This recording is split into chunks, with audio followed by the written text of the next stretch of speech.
Hello, everyone. This is WGSN-DB Going Solo Network, and I am Cece Shatz. I'm the Doyenne of Relationship Building, and welcome to our business showcase, our late lunch hour. And I want to thank you all for joining me here today.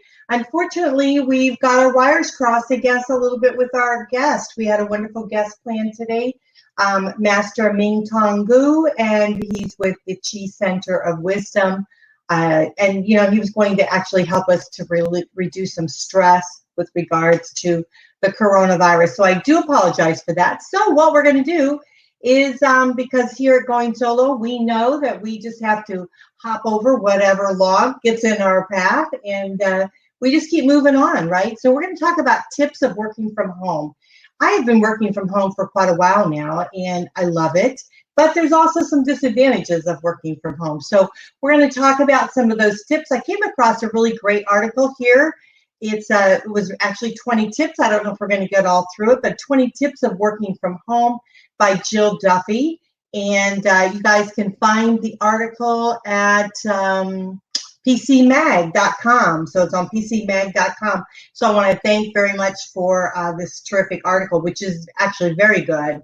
Well, the very first tip is to maintain regular hours. You want to, really set a clear guideline for yourself, because here's the thing. If you don't set this particular guideline with regards to working, you're going to find that things are going to happen. Calls are going to happen. People are going to come into your area that you're working in. A lot of things are going to happen, and you can't stay focused, right? So you want to designate yourself as a working area. You want to get working hours that you work and stay pretty diligent with regards to that. I would suggest stick with what your normal routine is. So when you're going back after the virus and you're going back into the office, you stick with those kind of routines. The other thing is and we're going to talk about this a little bit further. They had it on the news here today about your animals, and your animals are with you and they kind of love being with you. So we're going to talk a little bit about that too, and that will help you. But stick with regular hours, get regular working hours. And I think that's definitely beneficial to you. The other thing is to create a morning routine. Just like when you go into the office, right? You create this particular routine that you experience. You go into the office, you get your cup of coffee, maybe say hi to people or whatever. And so you want to do the same thing that you're doing at the office. You want to get to morning routine.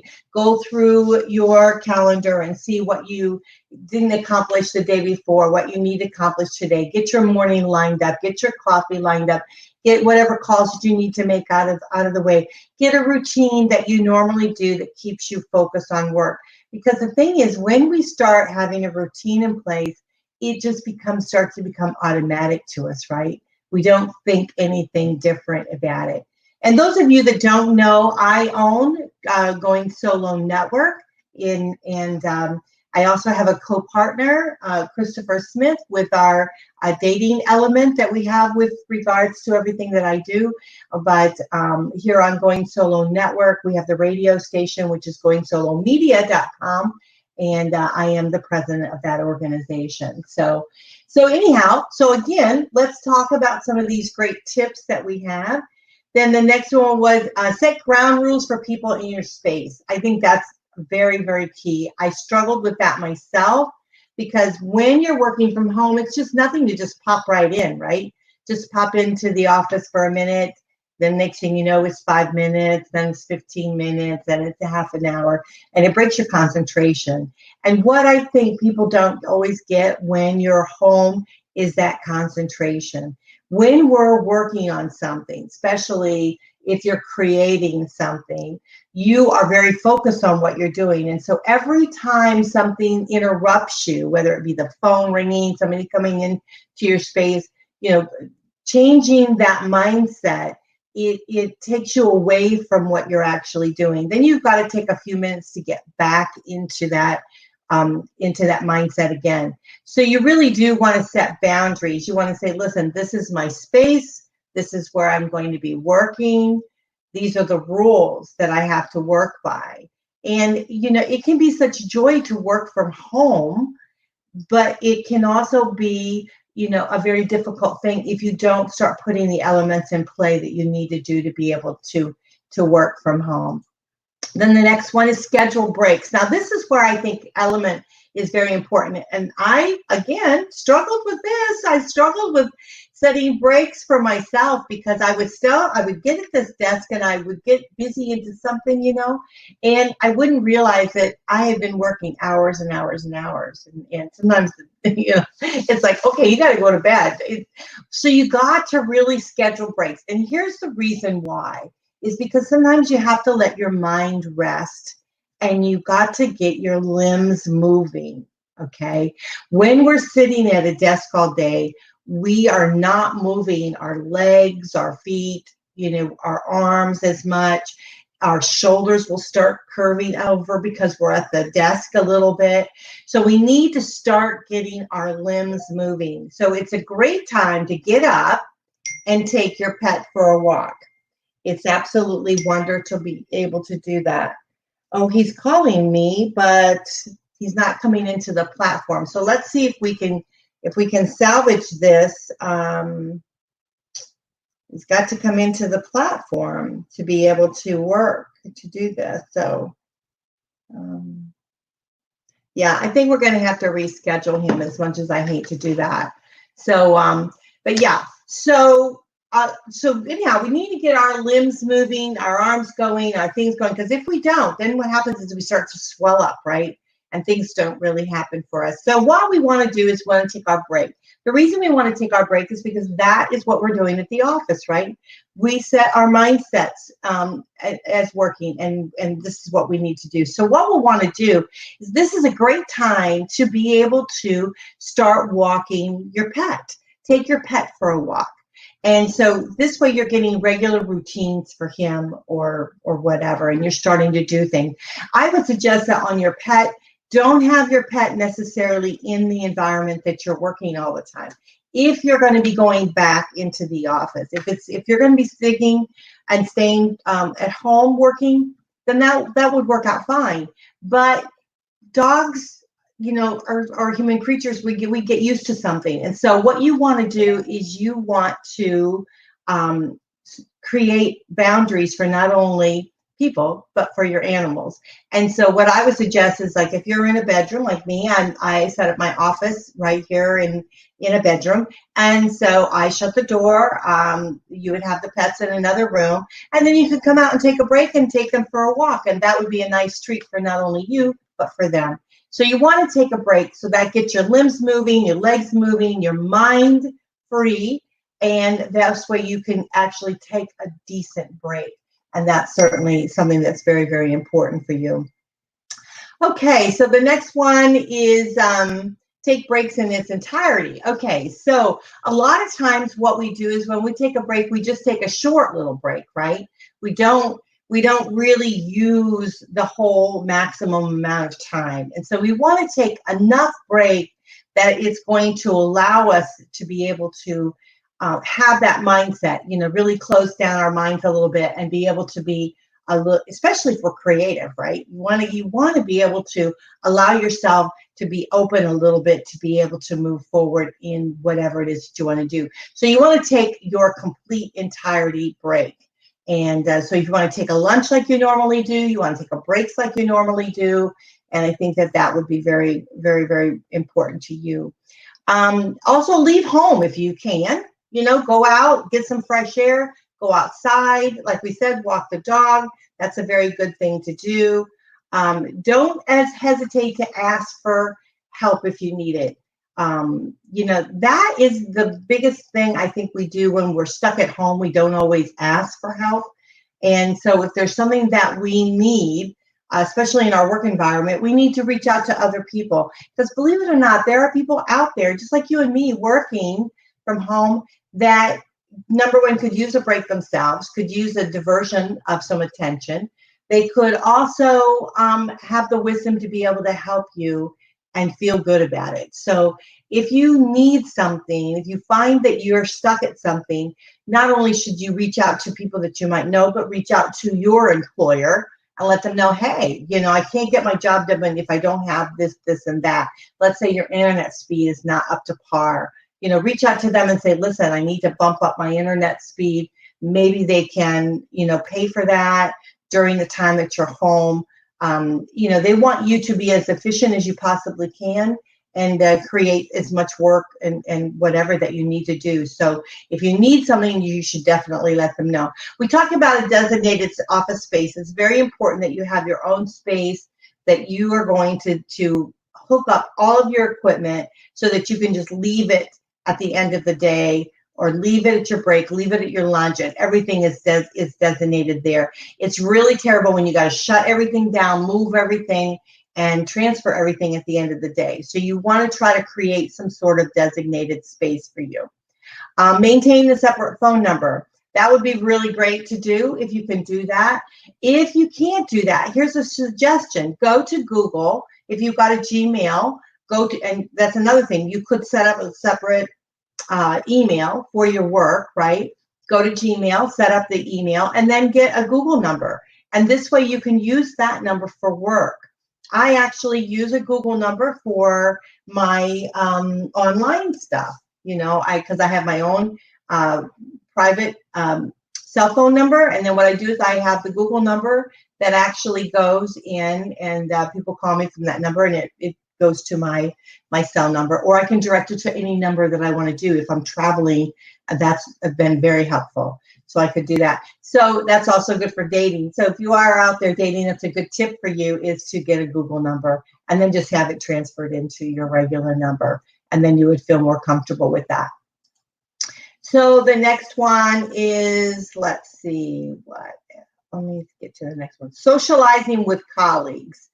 Loneliness and disconnect and isolation are common problems in remote work life, especially when we are really, people that are very outgoing and stuff. It makes it very, very difficult. Companies with a remote work culture usually offer ways to socialize. For example, they may have a chat channel. So you might have a chat channel that you can hook up with your employer. That way you can actually chat with some of your employees and talk about some of the common interests. There are also different ways of socializing. So there's different people that you can meet. Like you can go on meetup.com. There's different ways there that you can do. There's online, other online chats that you can go to. We have ours, which is Going Solo Together. So you can do that. Also, there's the videos and things like that. There's a way to be able to do some socializing with regards to that. Of course, Facebook is great for that, right? Socializing. You can go on different groups, talk to different people, do different things. So when you're taking your break, you might want to kind of do that, because it's also connecting with other people, which is very, very important. Show up to meetings and be heard. Okay, here's the thing, is there's a lot of times when we're working from home, we think we don't have to show up, right? We think we don't have to show up to a meeting. Well, just working from home, it's very, very important that you show up to all meetings, because it's your integrity that's on the line, right? It's making sure that you are showing up, being who you are, and being the best that you can be. And so if you have a meeting, it's very important that you show up. I mean, unfortunately, this gentleman here today, I think he's a lovely guest. I think he thought it was a call-in type of arrangement versus not coming online with the video. And so he didn't connect properly. But I don't think it's that he didn't mean to show up, because I think we'll rebook him and try to get him to come another time. So here's the thing, but you do want to show up, but you don't want to just sit like in a classroom at the back of the room, right? You don't want to show up online and not look your best. And I would suggest another thing, which I didn't mention, I haven't seen it in this particular article, but I think that you need to dress for work. If you are working in your office, still need to take a shower, even though we don't like to sometimes when we're working from home. We just say, just keep our PJs on, go and working. But if you're getting into that frame of mind, you most certainly want to dress for work. Now, that doesn't mean you have to dress up like you were going to go in and put your heels on and all those kind of things. But you can still take a shower. You can still dress nicely. And then when you're having a meeting, that you definitely want to do that. You want to put your makeup on. You want to dress like you normally do. Maybe guys are wearing polo shirts or whatever. But you want to look presentable. You want to look professional whatever you do when you're looking at the eyes of others. The other thing is you want to be respectful to other people when you're in a meeting, when you're at home. Because so often when we're at home, we think, oh, we can just eat something, we can do something, we can have a drink, we can do whatever we want. I'm very diligent about, alcohol drinks when I'm doing, you guys know me, I do these shows late at night. Sometimes I'll have a drink if it's like towards the end of something. But if I'm producing other shows after that, after I'm doing a live show or something, I don't do any kind of alcohol because it's business, right? I have to perform and do the best that I can do. And so even though I'm working from my own personal environment, I still must perform and do the best that I can do. So you want to make sure that you do that. You don't want to do things like, tap like that or do rustle papers. I think that's the worst thing. When we work from home, a lot of times if we're on a call, let's say you're on a conference call where they're not seeing you, in person, but they're listening to you, and then you're rustling the papers, you're doing all kinds of other stuff. Or the worst thing is if you're not really present and you're like doing the dishes and you're running water or something like that. You need to be present at all times, whatever you do, right? And if it's important to you, you're going to be present. And so you want to really pay attention to those kind of things. I do a lot of Zoom type of meetings, and I'm surprised. I mean, we have people that we did a chat night and somebody was cooking their dinner while we're on this gathering. It's like, come on. Just because you're home, it doesn't give you permission to just be laxed on, being polite and looking your best and doing your best. So anyhow, I'm not going to nag at you about that. So you guys kind of know that too. Let's see, get FaceTime. So if your employer, just because you're out of the office doesn't necessarily mean that you can't connect with people in your office. And so when you have, with your employer, if you've got something you need to talk to them about, request FaceTime with them. You can either do it by your phone, we can do FaceTime on the phone, or you can set up a Zoom meeting, because Zoom meetings are free after, I think, the first 30 minutes. You could do a Zoom meeting, or, you could do some other type of arrangement to where you're face-to-face talking, because sometimes it's very important to talk to someone in person. And so when we're doing face-to-face, it's just like being in person, right? You're right there and you're being present, and it's a great conversation that you can have. You can see visual everything. Take your sick days. Even if you're home, even if you're home working, you're still allowed to take the days that you need to take. So if you're sick, then take a sick day. If you don't feel well, don't feel bad about taking the days that you need to take. And so I think it's the same thing. Look for training opportunities. To me, I think that is, with this COVID happening, I think that is just the most important thing to do. I've taken all kinds of things. I've taken a marketing course. I've taken a bunch of other courses. I've created a lot of new things. I've been able to work on some various different projects that I haven't normally been able to work on. So take the time to be able to train yourself a little bit. You're home. The time that you would normally spend driving to work is time you could actually spend learning something new. So, and you can do that by YouTube. You could do it by audiobooks. You could do it by a computer type of course. There's tons of ways that you could learn something new. And so take the training and if your office has something available that you could take some training, do so. Because the better you can make yourself, then the more hands-on you can actually be. Don't over communicate. Working remotely requires you to over communicate. Tell everyone tell everyone who needs to know about your schedule and availability often. When you're finished a project or a important task, say so.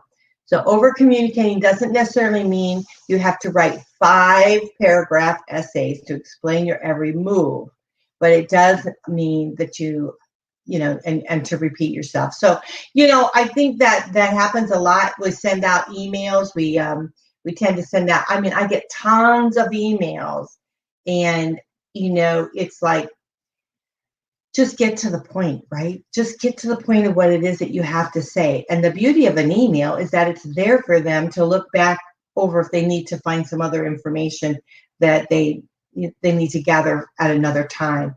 And so make your emails concise, make them to the point of what it is that you need to talk about. Don't go and do it again and again and again. Don't say thank you after every time somebody sends you an email. That way it goes crazy. I like Gmail. I'm a big Gmail user. I like it because it stacks my emails. So like if I send an email out, somebody replies to it, it stacks it on top of that. It's easier for me to find it. I personally like that. When I was using Outlook or something like that, I would have tons of replies to one email. So I found that was easier for me. So I think that is important. Be concise in what you say. And the next thing is be positive. When any message that you give someone, be positive. Anything that you do, be positive. If you are glum and doom and gloom, you're going to feel doom and gloom, right? But if you can stay positive on top of the world and say, hey, I might not be having the best day. And believe me, we all have those days. But if you can be positive in it, you will be surprised how much better your attitude will be, their attitude will be, how much easier it is to get through something that's maybe difficult to do. So definitely you want to be positive in everything you do. I'm always told that I have such high energy. People that are around me always says to me, oh, you've got such energy.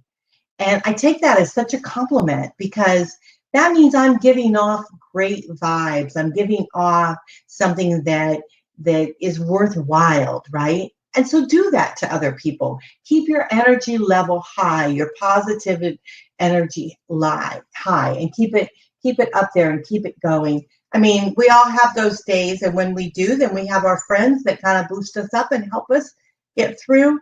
But let's take advantage of being positive.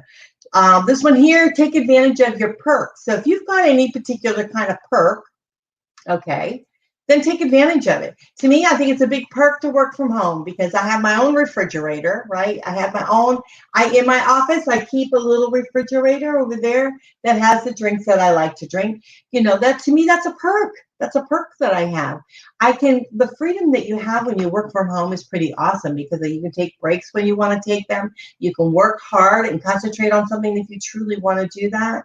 You've got a lot of freedom with regards to working from home. And you can save money on driving, not driving, that kind of thing. And so take advantage of any perks. If your office gives you any particular kind of perks because you are working from home, take advantage of them. Absolutely do what you need to do, to be able to make this time that we're going through a very positive one for you. So definitely do that. Don't be too hard on yourself. I think that is really important because, we, as we're working, all of us, we all think that we need to be doing better, right?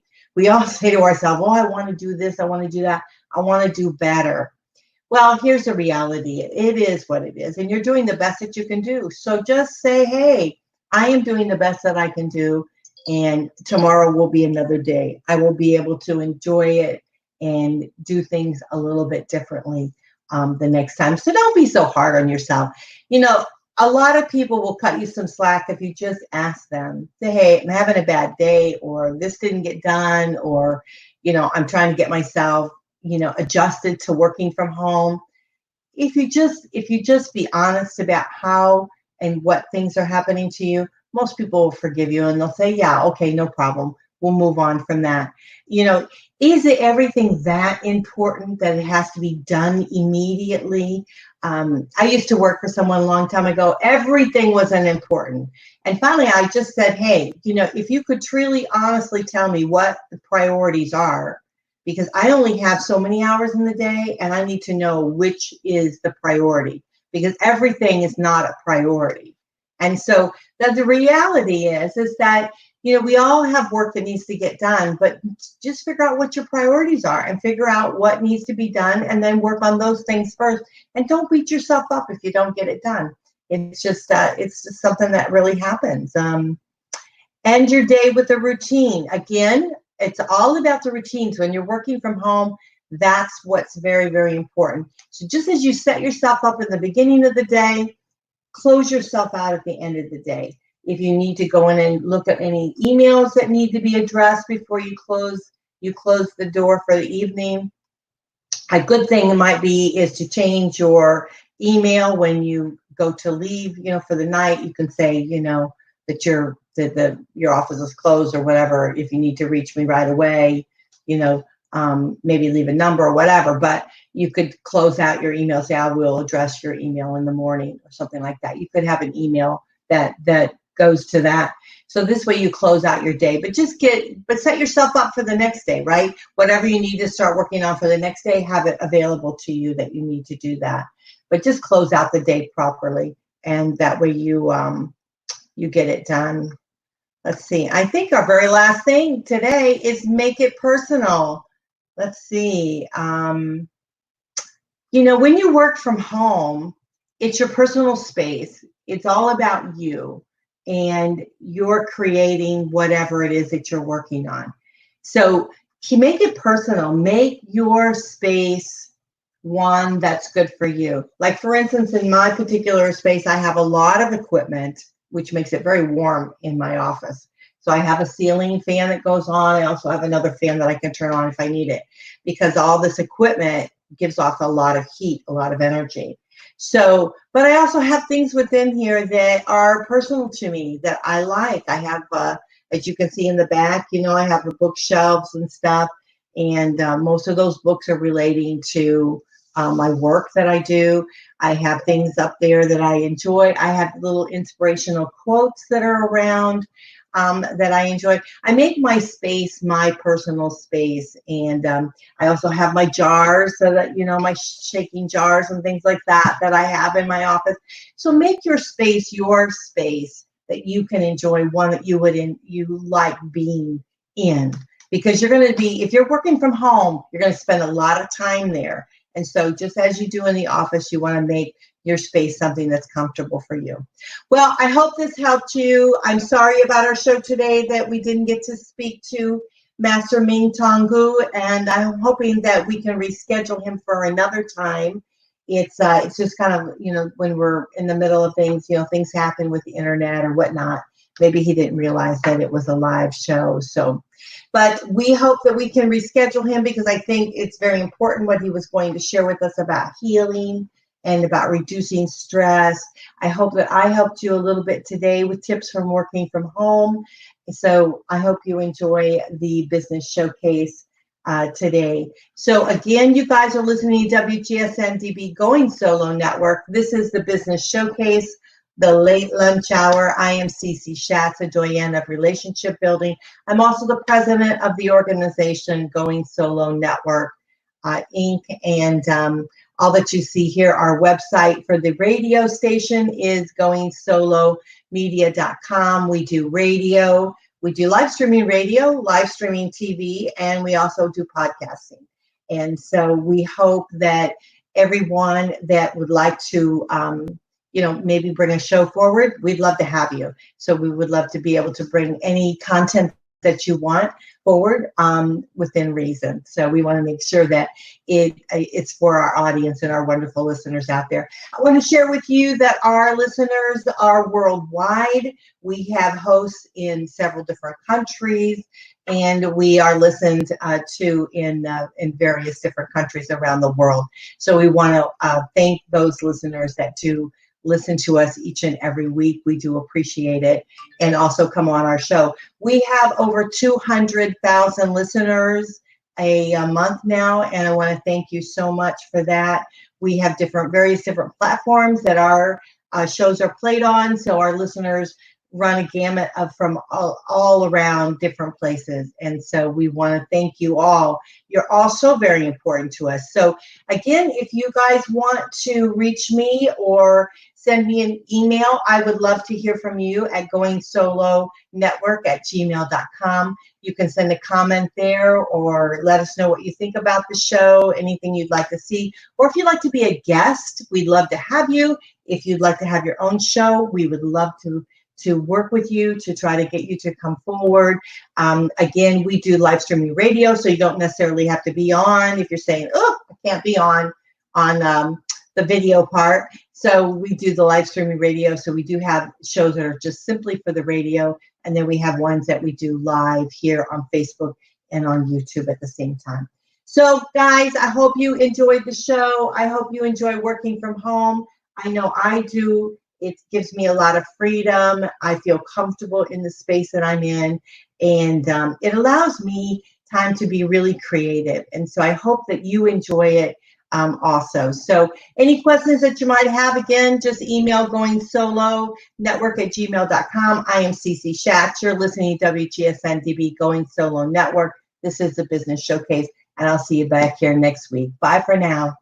Stick around. We're going to have Author's Corner coming up. We've got some great people coming up for the Author's Corner, Meet the Author. That will be at 2 o'clock.